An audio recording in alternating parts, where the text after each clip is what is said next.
Continuamos con Mañana es Mejor. Tenemos una comunicación telefónica desde Buenos Aires con Carlos Alberto Corral. Él, bueno, junto a su esposa, fueron de vacaciones.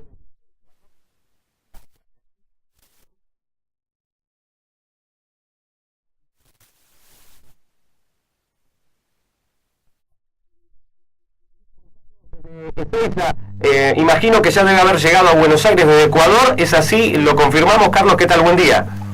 ¿Qué tal?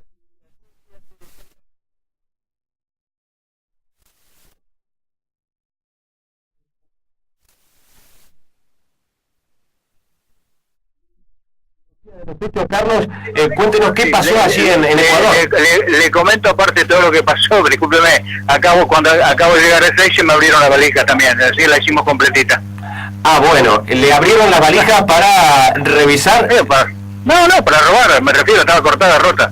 Ah, para robarle las valijas, esto es reciente. Eso es reciente, hará una hora. Bueno.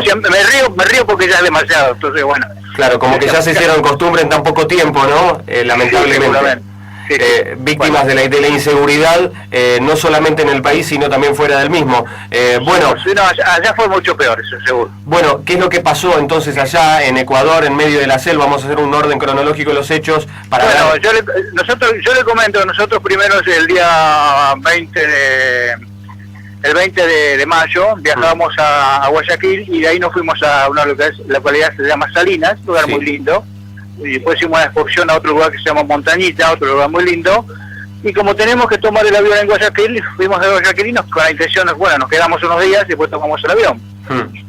Bueno, contraté una excursión que la había visto por internet, que se llama La Nariz del Diablo, que es una excursión que se hace en tren. Algo parecido al tren de las nubes en Argentina, ¿no es cierto? En Salta. Sí. Bueno, el jueves 26 nos pasaron a buscar por el hotel, la gente que se habían contratado de la excursión, y bueno, venía el guía, el chofer, y yo viajé con mi señora y dos señoras más, amigas nuestras que viajaron con nosotros. Que éramos cuatro los que sufrimos el tema, solamente mi señora y yo. Ah, perfecto, o sea, no había sido Carlos solamente con tu mujer, sino también con otras personas dos señoras más. Perfecto. Bueno, salimos de excursión, nos fuimos explicando el Malecón 2000 de Guayaquil, el famoso monumento de San Martín y Bolívar, todo lo que ya sabemos, como todo muy lindo. Salimos de Guayaquil y llegamos por una ruta hasta un peaje. Antes de llegar al peaje, dice, me equivoqué de camino. Y tomamos otro camino. Sí. Que después me enteré más tarde que no era el camino que habían tenido tomado, el que tenía que haber tomado era donde estaba el peaje. Así que fue premeditado el asunto.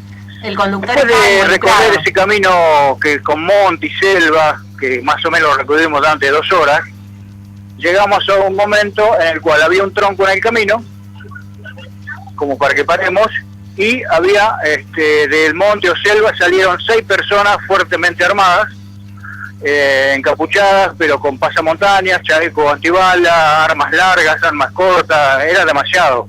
Tenía la rastra de balas cruzada en el pecho, parecía, bueno, como son las FARC, ¿no? Como aparentemente se ven las FARC. ¿Y Carlos, cuál fue su primera impresión al ver todo eso, semejante imagen, que era una imagen de película, pero estaban viviéndola? La estaba viviendo, cosa que yo he visto en película, inclusive acompañaba hasta el tiempo, llovía, lloviznaba, estaba feo. Que es un clima normal ahí arriba, ¿no es cierto?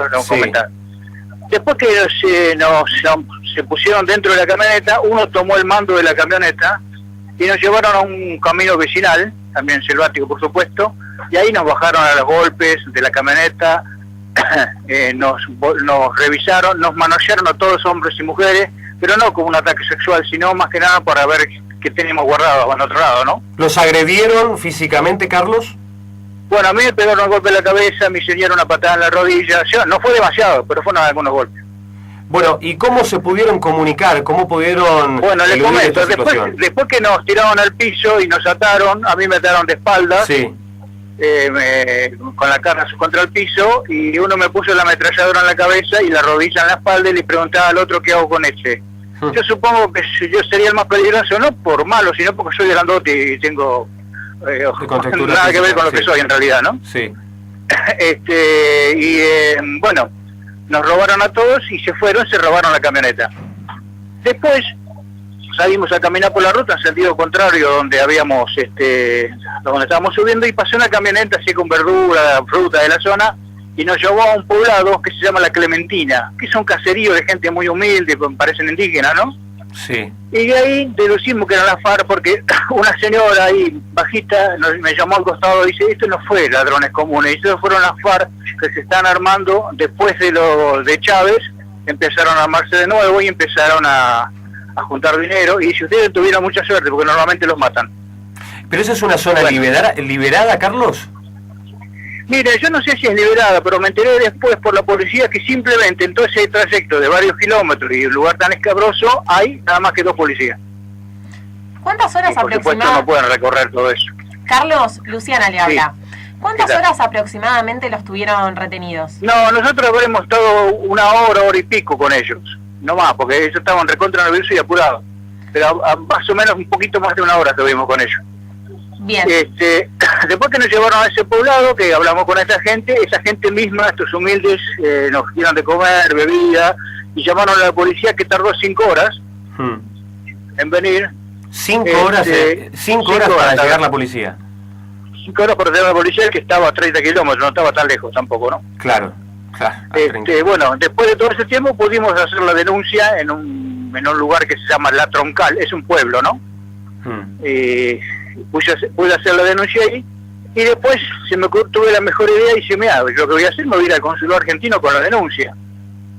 Que yo no sé si hago bien en decirlo esto, no, pero la verdad que me atendieron muy mal en el consulado. Me atendió el propio cónsul, Tengo entendido que no lo trató muy bien el cónsul argentino, como está diciendo Carlos. Me trató perfectamente bien, pero simplemente me dijo, mire, esto acá pasa, es cosa de todos los días. Luego después me dice, ok, ¿acaso en Argentina no pasa eso? O quizás sea peor. Es decir, que para ellos es una costumbre allá. O sea, pasa todos los días que los guerrilleros de la FARC marquen presencia y actúen de esa manera. No solamente por los guerrilleros, hay otro tipo de delitos, ¿no? ¿Cómo hicieron para comunicarse, Carlos, con Paula y con María Fernanda, con sus hijas? No, porque el celular no me lo robaron. Cuando yo volví al hotel, no lo había llevado el celular, hablé directamente con mis hijas. Con una de mis hijas, con Fernanda, que fue la que hizo toda la movida así mediática, ¿no? Bien, y de todos modos, ¿le extrajeron algunos elementos personales, independientemente de su celular, que evidentemente no? No, el celular no, por suerte. No, a mí me trajeron la filmadora, de que había estado filmando los 10 días anteriores en esos pueblos que ya le dije, la máquina de fotos, una campera, zapatos, un reloj. Venimos descalzos caminando por el medio del barro. Quedaron sin vestimenta, prácticamente al desnudo. Sí, la ropa, no, desnudos no, pero hacía frío, no teníamos zapatos, yo no tenía ni media. Así que así estuve hasta las 8 de la noche. Bueno, una odisea que finalmente terminó con final feliz, valga la redundancia, pero digo esto porque hubiese sido peor. ¿Qué se imaginaba en ese momento cuando lo estaban apuntando con ametralladoras? Porque era avión de película. Yo sinceramente estaba muy tranquilo, pero pensé en un momento, no, de acá no salgo. Pues si cuando uno le preguntó al otro qué hago con si le daba el ok, bueno, tiraba directamente. Es decir, que tanto usted como su señora estaban entregados, entre comillas. Y que no podíamos hacer otra cosa. Con 4 o 5 armas sobre el cuerpo de uno, ¿qué podemos hacer? Nada. Claro. Estamos hablando con Carlos Alberto Corral. Él fue secuestrado junto a su esposa en los días atrás en Ecuador, en Guayaquil, precisamente en medio de la selva, pero bueno, ya está de regreso. En este momento se encuentra en Ezeiza, y el caso más reciente es que llegó y fue asaltado en Buenos Aires. Esto es reciente, esto es ahora, Carlos. Sí, recién.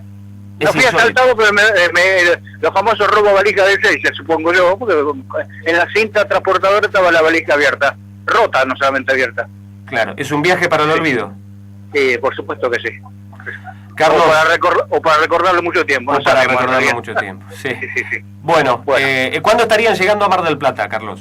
Y nosotros tomamos el micro que nos viene a buscar ahora, que viene normalmente acá, el tienda creo que es a las 11 de la mañana. Bien, a las 11 de la mañana estarían saliendo y llegarían aquí a la tarde. Sí, 4 o 5 de la tarde estaremos en Mar del Plata. Perfecto. Bueno, Carlos, desde ya agradecerle por la comunicación. Seguramente varios medios de comunicación se pusieron en contacto porque es algo inusual, no solamente porque es un argentino, sino también porque es un marplatense y por algo que no sucede todos los días, que evidentemente para los ecuatorianos o la gente de Guayaquil sí sucede con frecuencia. Sí, pero no solamente para los ecuatorianos, el cónsul era argentino. Eso es lo más triste, ¿no? Que no me preguntó si necesitas, tenés plata, no tenés plata, en qué te ayudo, no me preguntó nada. Claro, se desinteresó tengo totalmente. Tengo que destacar si la gente del hotel donde estábamos nos dio de cenar, nos preguntó que todos los días estaba al tanto, ¿no? No hicieron una nota en el diario de allá. O sea, se preocupó. Y lamento que no se preocupó quien se tenía que preocupar, ¿no? Bueno. Eso sí. Carlos, gracias por la comunicación y bueno, buen retorno y gracias por estos minutos. Bueno, muchas gracias, muy amable, gracias, hasta luego. Ahí estaba Carlos Alberto Corral. Él sufrió un secuestro junto a su mujer, junto a su esposa, días atrás en Ecuador, en las selvas de Guayaquil. Fue secuestrado por guerrilleros de la FARC. Las hijas son marplatenses, ellos son marplatenses. La hija es maestra de uno de los colegios aquí en la ciudad de Mar del Plata. Inmediatamente se pudieron comunicar con él, pero lo vivido allí en territorio ecuatoriano seguramente podrá ser recordado por mucho tiempo.